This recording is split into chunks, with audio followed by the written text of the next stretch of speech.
you so much, guys. It's so overwhelming to see all you guys turn up on such large numbers. And I'm really, really grateful to all of you all for coming today. And quite a few of you all know me, and for all those who don't, firstly, welcome. And I'm Aneri Shah, the founder of the Genius Code. And I'm going to start by telling you a little bit about me. So by education, I'm a CFA, I'm a CS with a master's in finance. I started my career in finance at ASK Wealth Advisors, and now I'm the director of NHC Foods Limited. I've always been an enthusiast in the field of psychology, human transformation, and personal growth. Few years ago, I was going through a very, very challenging situation in my life, and that's the moment I came across this one word called the Kensho movement. Now, this Kensho movement is basically a moment when you're in extreme pain and you subsequently realize that this pain is nothing but the universe's way of moving you to your right direction, taking you to your next step in life. I use techniques of spirituality, psychology, and meditation, and through that, I was truly able to transform my poison into medicine. And now, with these learnings, I'm actively helping individuals, organizations, and corporations to really transform themselves to thrive. And through this endeavor, I was able to find my passion, which was to bring about a human revolution into a billion lives. Now, when we talk about passion, I want to ask you one thing. What is it? When people ask you that follow your passion, follow your dreams, we all have heard that a couple of times. But the question is, where do we start? I wanted to start by doing one thing. Imagine that one situation, or imagine those events when you felt like you were completely in the flow, when things worked for you, when you were in your element. For example, you were going through a challenging situation, but for you, you went through it effortlessly. Think about all those moments. Now, I'm sure when I asked most of y'all, what is your passion? Y'all are going to start by listing down your hobbies. It may be singing, dancing, music, whatever it may be. But the problem is, since childhood, we've been so tuned and conditioned to compartmentalize our lives in terms of our careers, in terms of our hobbies, in terms of our relationships. But the most incredible thing about passion is that passions are nothing but the environment in which we thrive. An environment where we feel we are making a change, where we are making an impact, an environment where we feel excited. Because I truly believe that we are not just born to go to work, pay bills and die. If you really want to live a very fulfilled life of purpose and fulfillment, you need to operate more out of your passions. Now, talking about that, let's start the masterclass today. I hope all of y'all have your pens, your notebooks, your papers ready in front of y'all. Get it all together. We're going to do a couple of exercises and I want you all to follow along and do it with me. Trust me, doing this will really help you get somewhere. So get your pen, paper, I'm waiting. Right. So now we're going to start the masterclass with the first technique. The first technique is called the life chart analysis. Now, what do I mean by this life chart analysis? Today, we are going to break down your core activities, what you do on a daily basis, into 4 quadrants. Now, I want you to focus on the screen. Okay. So, I want you to copy this down. I want you to make this quadrant and I'm waiting. The first quadrant, I want you to write what you love and are good at. The second quadrant, I want you to write down what you don't love but are good at. The third quadrant, I want you to write what you love but are not good at. And the fourth quadrant, I want you to write down what you don't love and are not good at. So I hope all of y'all have written this down, and if y'all have, just give me a thumbs up so I'll know y'all are through. Right, so I think we can move on now. We'll talk about the first quadrant, that is what you love and are good at. So I want you to write down all those times and all those things that made you feel so energetic, when you felt you were in your flow. Remember the time when you organized an event or a party, or you did something at work which really you put in all your heart to do it, and the result was just amazing. Write down all those activities which give you that feeling of happiness, of love, and the outcome of that event is also fabulous. For example, if you cannot understand what it is, you can also take help from your friends, your family, take help from people around you, take help from people. Ask them, what is it that really, connects with us? Why is it that we are friends? What value do I add to your life? I'm sure they'll think you're a little weird to start with, but I'm sure you will get your answers. So, take a pen and a paper, write down all these things. What are you thinking about? All these things you think you're good at and you love to do. Okay. Now, I'm going to move on to the next quadrant. The next quadrant is what you don't love but are good at. Now, let me give you an example. The example that, for example, you're all, like I told you, I have a finance background. Number crunching comes very naturally to me, and I also love doing that. But now, over the last 5 years, I have also been doing a lot of HR activities. I do that day in, day out, and because of that, I'm so good at it. But if asked, that was one activity I would avoid doing because I don't have any underlying passion behind it. But I do it every day, and I've developed the skill for it. Now for you, it can be anything that you're doing on a regular basis, and because you're doing it on a repetitive basis, day in, day out, you have developed the skill, you're good at it, but probably you don't feel the happiness behind doing it. That can be your career, your job, probably cooking, anything that you do daily, but you do not love doing it. I hope y'all are all with me and we're doing this exercise together. Just give me a thumbs up if y'all are all with me, right? Now, we will move on to the next quadrant. That is what you love but you're not good at. Now, let me explain that quadrant to you. Now, that is one quadrant. Write down all the things that you enjoy doing, what you love doing but you're not good at. So, for example, for me, I love doing social media marketing. I like doing video editing, but I'm not good at it. But given the tools and technique, I would really immerse myself to understand these techniques, how it works. So it can be any area for you where you feel you're very passionate about it. For example, you love singing, but you feel that you're not good at it. Or you like doing something in office, you like doing accounting, but you feel you're not good at it. Whatever you feel is something that you love and you need more training, put it down in this quadrant. Right. So are we good with that? Are we good till here? Okay. Now we'll move on to the last quadrant, which is things that you don't love and you're not good at. Now, for example, in this lockdown, everybody is doing household work. Probably most of y'all don't love doing it and are not good at it. So list down all those things. For example, is it cooking? Is it cleaning? Is it something you do in your office or your home environment? What is it that you do every single day but you don't love to do it? And given an option, you would never do it. So I did this session with somebody else and I got really creative answers. One person who attended my seminar told me he hates gift wrapping. And it really annoys him when somebody tells him to wrap gifts. So just write down. It can be 1, 2, 100, whatever things that you think, are those. Put it all down. Are we all together here?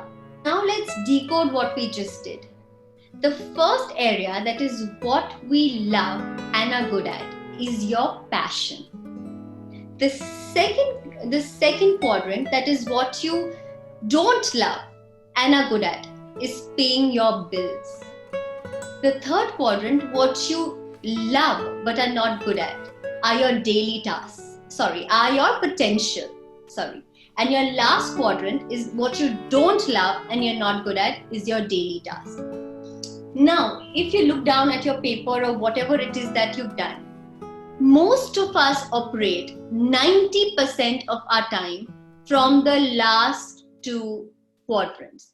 That is from our paying the bills part and the daily tasks. So what are we doing? We are going to office, we are doing that work, we are coming back, we are doing our daily mundane tasks. That is what we do 90% of the time. But most of us don't operate out of the first two quadrants. That is your passion and your potential.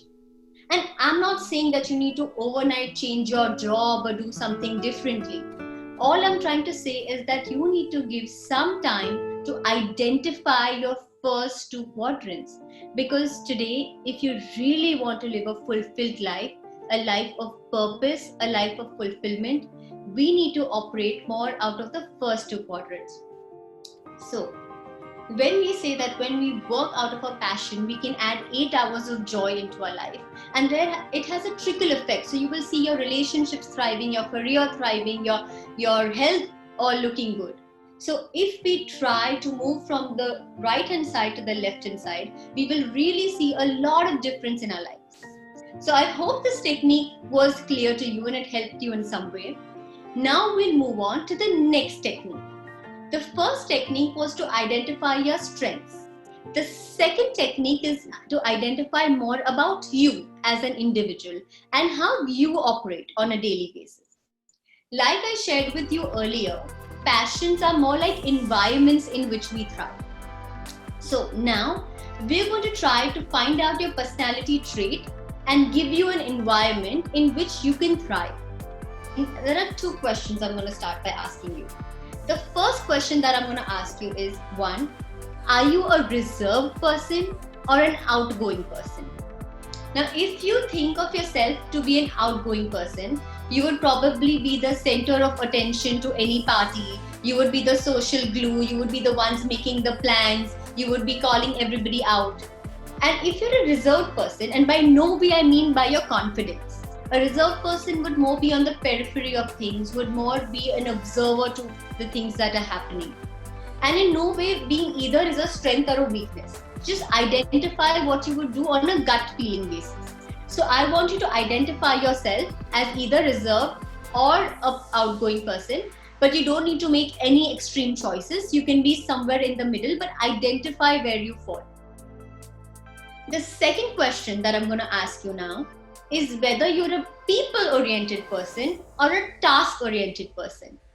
If you're a people-oriented person, for example, if I was a people-oriented person, I would be making sure if all of y'all are connected to me, can y'all hear what I'm saying? Can y'all, is everything okay? Are y'all having a good experience? And if I was a task-oriented person, I would make sure about, are we on deadline? Am I on time? Have I, are my techniques going smooth? Is the deadline okay? So these were examples of people and task oriented. Now I want you to write down what comes to you naturally and what you do and not what you do every day at work. If you are a people person and you're in a task oriented job and you feel guilty about it, probably you're the other one. So I want you to write down what you are. Outgoing or reserved, people or task. Put it in the comment section. Let's see what you have to say. Let's see where you've identified yourself to be. Right. Now, once you identified which area you fall into, we are going to now identify something which is called the DISC model. Okay. Now, if you're a task-oriented person and you're outgoing, then you will fall in the dominant category. If you're an outgoing person and you're people-oriented, you would be an inspiring person. If you're a task-oriented person and are reserved, you would be a collective individual. And if you're a people-oriented person and reserved, you would be a supportive individual. So what I would suggest is take down this grid, make the grid on a piece of paper, make the grid and see where you fall. Mark yourself and write down what specific characteristic trait belongs to you. So I'm going to give you a minute. I want you to copy this grid down and analyze where you fall in these four quadrants.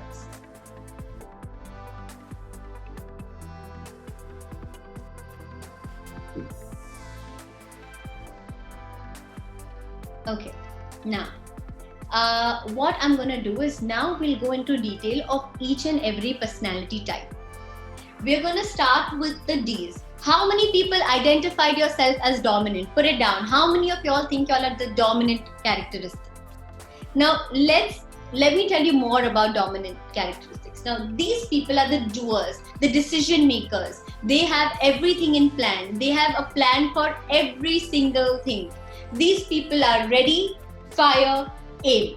And they need an environment in which they can thrive, where they can make decisions, where they know that they can handle time, where they know that everything goes as per their schedule. So now, if you have identified yourself to be a dominant personality, you need to give yourself an environment which allows you to do these things. Now, the key here is, by identifying your personality trait, what we are essentially asking you to do is to create an environment in your passion, no matter whatever your passion is. And when you give your passion this environment, you will be able to uncover your passion even more. Whatever it is that you're good at, you will thrive in that. So what we're trying to do is we're trying to merge your personality, give you that environment, put that passion, and create magic. Now, second, how many of y'all thought y'all were the inspiring people? How many of y'all thought y'all fit into the people-oriented and the outgoing? Now, if you're an inspiring personality, you're an influencer, you're a negotiator, you are a persuader. So these kind of people are all talk. And if that talk is nurtured properly, then you will really be able to create a lot of impact. So if you're an inspiring personality, you need to give yourself an environment in which you feel you are heard. Your decisions, your ideas are taken into consideration, where you feel you can make an impact. Now, let me give an example. Such people would generally be your media anchors, your actors, people in marketing, people in, when agencies where you can make an impact. For people on a regular basis are the ones who can influence other people to do something, the ones who can get their work out from other people. So if you're an inspiring personality, you need to give yourself that kind of an environment. Now, third, if you identified yourself to be a task-oriented person and a reserved person, you are a collective personality. Now, these collective personalities are personalities who are very detailed focused. So their focus is aim. So we all have those friends who we send a text message or an email to, and they come back to us telling us that these are the spelling mistakes we've made. So these people are very detail oriented. They make sure that the quality of everything has to be super. Now, these people need an environment where precision is key. So for example, you have your coders, your analytics, your quality control. For all these people, or in any environment, for people who like, even for housewives, so people who are perfectionists and want each and everything done with precision, you will be a collective person. Now, we have seen that you have the Ds, the Is, the Cs. The Ds are the one who make sure that there is a plan and you stick to the plan. The Is make sure that other people buy into your plan. The Cs make sure that the quality of whatever is done well. But then you have the supportive group. That is the people and the reserve. Now, these are those people who basically you would go to for a hug in your organization. They are the mediators. They are the one which connects everyone together. They make the team work. So, where if you're a supportive person, you are the kind of a person who people will go to for any kind of a fallback. So now if you see, if you're an entrepreneur or if you are a project manager, you will have one person, the Ds who will make it happen, the Is who will make sure other people buy into your idea, the S who will make sure the quality works, the C makes sure the quality works, and the S makes sure the entire team works. Now, the key is that today you cannot be in all four quadrants. Today, if you go to do everything by yourself and jumble around the four quadrants, you're never going to do well in life. It's like you take a fish, put it out of water and give it $1 billion. You're still not going to survive. So the key idea of this is you need to identify yourself in which quadrant you fall. Once you identify that, you give yourself and create that environment around you. And when you put your passion in that environment, that is when magic truly happens. That is when you truly thrive. So now that we've finished two techniques, we are going to go on to the third technique. Now, I'm sure most of y'all are sitting with a pen and paper. How many of y'all have actually managed to write and identify where you fall? How many of y'all have actually been able to identify your passion, your potential? I'm sure most of y'all still have a blank sheet. Like there's a lot you need to still understand. There's a lot y'all need to still do. So now we're going to go into the third technique. That is accessing altered states of consciousness. What do I mean by that? Now, I know that sounds like a very big word, but it's a very, very simple technique. Altered states of consciousness are nothing but different levels in your mind which you can access. Now, let me explain to you what these stages are. So, now when all of us are talking to each other, we are doing this webinar, we are right now in a state of beta.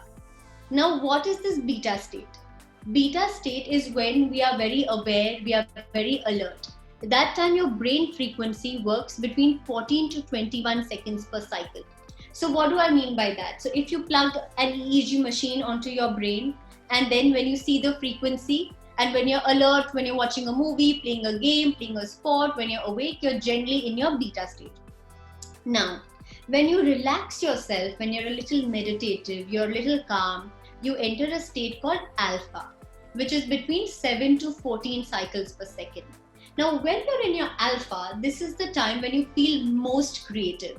You feel at your creative best. You feel you're getting inspiration. You feel you're getting answers. You feel very aligned with yourself. Now, when you go into deep meditation, that time you're in the state of theta. Now, theta is that one state where true and pure magic happens. It's the realm of intuition. So most successful scientists, artists, inventors all claim to have gotten their best ideas from theta. And the last stage is delta, is when you're in deep sleep.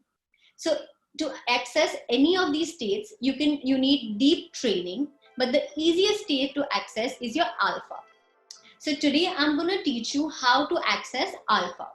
Now, how do we enter alpha? I'm going to give you the best trick to this. The first 5 minutes of your morning when you wake up, you're already in alpha. So what is the tendency of human beings? We wake up in the morning and the first thing we do is we take our phones and we see our screens. That will immediately take us out of alpha and put us in beta. But to remain in alpha, I'm going to teach you one technique. It's a very simple technique. It's called the countdown approach. Every morning when you wake up, I want you to count backwards from 100 to 1. So I want you to count 100, 99, 98. Close your eyes and count that in your mind. Now, if you really do that, what happens is you're concentrating and you're calming yourself down so you can stay in alpha. I want you to do that for 10 days. After 10 days, you can then count from 50 to 1. 10 days after that, you can count from 20 to 1. And the last 10 days, you can count from 10 to 1. Now, understand why we are reducing these counts. The more you do this every day, you're training your mind to access alpha much faster. Then your mind does not need so much time to get into alpha. Now, once you reach alpha, I want you to imagine a big high definition TV screen in front of you. Imagine a cinema screen, make it big, make it vivid, a big high definition screen. And when you're doing that, I want you to raise your eyes a 20 degrees higher, focusing on the center of your eyebrows. The reason we do that is when we focus our mind, our eyes 20 degrees upwards, our brains automatically start producing more alpha waves.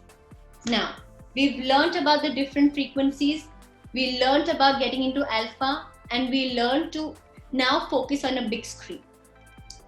Now, we've done all of that, but what is it that we really need to do? So I'm going to make you do one exercise. I want you all to close your eyes right now and look up and focus on the middle of your eyes. Close your eyes, everybody. Let's do this exercise together.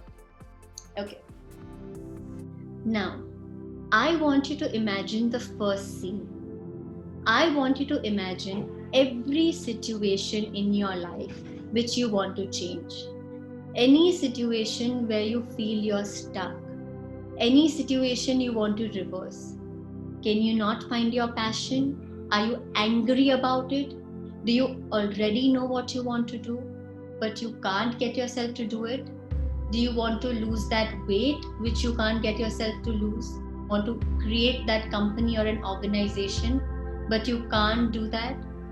Whatever it is, feel the frustration, feel the anger, feel the pain behind it, feel every bit of anxiety, feel every emotion, feel that you're stuck, feel the pain, resonate with it, let it go.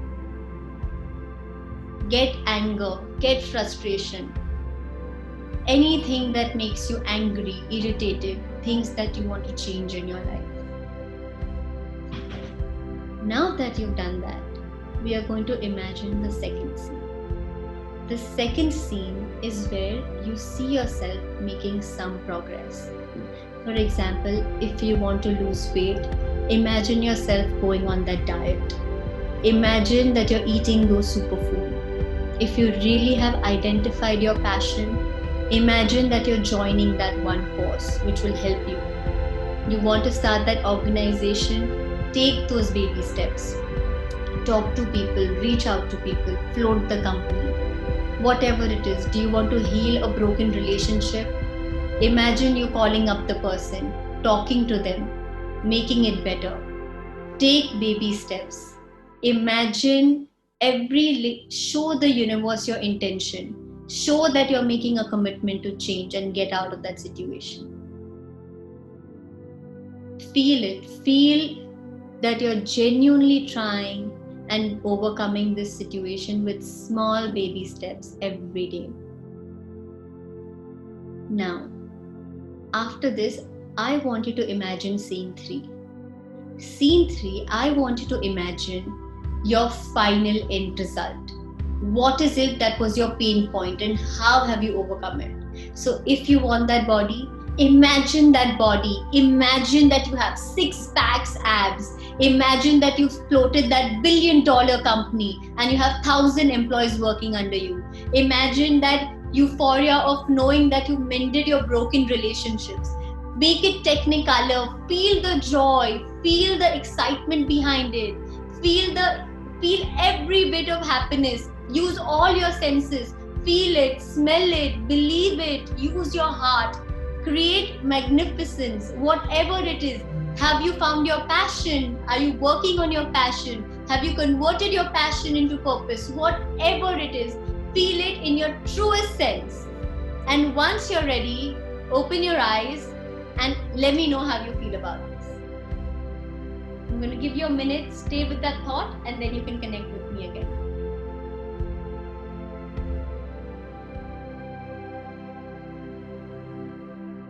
Does it feel good? By this exercise, what we did right now is we went into a state of alpha. We imagined a final picture. We were at a creative best and we kind of decided and we directed our brain to work in the direction we want to go. And if you do this every single day, you're going to see miracles happen in your life. If you're finding step 1 difficult, go into an alpha. Do this exercise. Get your answer to step 1. If you feel you already know your passion, you want to convert it into purpose, go to alpha. Do this. If you feel that you can't understand your own personality trait, whatever it is, go into an alpha, get your answer. And that's exactly what we've done with this third technique. So I hope that all of y'all are with me. Right. So now we've done an imagery technique and gone into an alpha. But now we're going to talk about the last technique. And the last technique is the most difficult one. We went to technique number 1, 2, and 3, by which we got our passion. But the most difficult thing is, how do you get anything into action? Now, most successful people like Einstein, Tesla, Leonardo da Vinci, Steve Jobs, Elon Musk, all had this one genius code by which they made the impossible possible. Now, what is it? What is that one thing? I'm going to explain it to you today. This one thing surely changed my life, and I'm sure it's going to change your life as well. So, imagine yourself as a mass of energy, and you think in terms of frequency. Now, let me explain what that means. Every thought we think has a different frequency. So now, if you can see the screen, your current thoughts are in the blue box. Now, your thoughts are in the frequency of the red line below. So the result you will get will be very similar to the thoughts you're having today. But most people point to that star saying that I want to achieve this in my life. But their current goal and their current result does not come up to that. It's still at the red box of result. Now, let me give an example. Now, if your result or if your goal is to listen to 93.5 Red FM, okay, but if I tune into a frequency of 93 or 94, you're not going to get to your goal, which is to listen to 93.5 Red FM. But only if I tune into that frequency will I get that result. Now, for example, if I tell you this, most people don't live the lives they want to. They don't live in the house they want to. They don't earn the amount of money they want to. They don't go for the holidays they want to. And why is that happening? Why? The only reason is that people don't know how to make it happen. Every day we make different goals. We make goals to achieve something, to achieve all of that. But how many of us can actually achieve all our goals? Most of us fail at that. And now I am going to tell you one genius code which will actually make you reach and achieve anything you want in life. So now let's decode the genius code. The genius code is something that we do every single day but fail to do it. And the genius code is to make a committed decision. And the day we make a committed decision, everything changes. Kennedy did not know how to go to the moon. He went and asked the head of NASA that, hey, I want to go and get people to the moon and get them back. How do we do it? The head of NASA answered by saying one thing, that you need to have the will to do it. Now, when you have the will to do it, you basically go into a different frequency. You focus all your energies onto that one thing. And when you focus those energies on one thing, you automatically get into a higher frequency. But how is that possible? The only way to make it possible is by making a committed decision. And when you do that, you block all your past out and you think in terms of your present, and you start feeling and believing like the person you want to be. Now, let me make this very simple for you. I'm going to give you my own life example. Like I told you, I've been into finance and I handle a lot of banking. So I had a very big approval that I required from the Reserve Bank of India. Now the process is that you put up this approval with your banker, who then puts it up to the Reserve Bank of India. We already put up the proposal. It had been 3 months and nothing was moving forward. And it was a very frustrating situation because the stakes involved were really, really high. That day, I decided that I am going to get this approval. Mind you, when I made this decision, I had absolutely no idea how I'm going to do it. The next day, I decided that I'm going to go to RBI to figure this out. So that day, I got onto a train, I got out at BT station, and I was walking on the platform thinking that I'm going to make it happen and no way am I coming back home without getting this approval. And I was walking on the platform and I had no idea how I'm making that happen. I went to the entrance of RBI and I asked him to give me entry, and I explained the whole matter to him. The watchman refused entry to me, saying that I'm very sorry, customers are not allowed, and if you don't have a prior appointment, we will not let you go in. I didn't know what to do. I probed, I spoke to him for almost an hour and nothing happened. And then what happened? I didn't know what to do. So I called up all my bankers. I asked them that, see, I'm trying to do this. Can you please help me out? Can you come with me? And all of them refused, saying that we have protocols, we have compliances, we can't do this. I was refused by them as well. I didn't know what to do, but my determination was still high. I was walking out of the RBI building and I saw people wearing nameplates and tags of RBI. So I assumed they were employees. So I spoke to at least 20 or 30 of them, asking them to help me and explain the entire situation, but all of them refused. I didn't know what to do. I was totally lost. And I was walking ahead and I saw a branch of Axis Bank to my left. I don't know what got into me, and I just thought that let me go into the bank and ask for help. I went and I met the Forex department and told them my entire problem. And they said, sorry, madam, we can't help you. There's nothing we can do. You're not a banker. I pushed and I pushed and I told them how important the matter was. They said, okay, why don't you have a seat and we'll look at your problem after we're done with the work. I waited. They made me wait for 1 hour, 2, 3, 4, 5. I waited for 5 hours in front of their face. I was so determined, and I thought that to be my only hope. And eventually they felt bad for me and they eventually took me to RBI.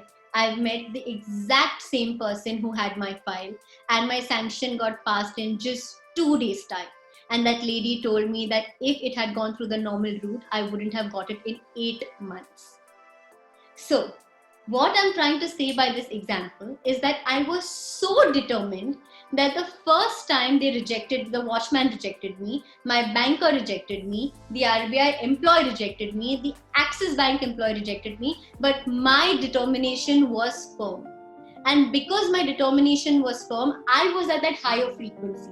In all probability, I could have passed Axis Bank without even giving it a blind eye and not even noticing that that could be a way of it. So now when people say that, oh, I want to start that business, but I don't have the time to. You're never going to have the time to. Or I want to buy that house, but I don't have the money. You're never going to have that money altogether. Or I want to go on that holiday, but I don't have enough savings. You're never going to have that perfectly. All you need to have is to make a committed decision. And once you make a committed decision to any of your goals, a plethora of possibilities open up. Then you're in a realm of possibilities where you are in that frequency and you start attracting everything in that frequency to getting you to that goal.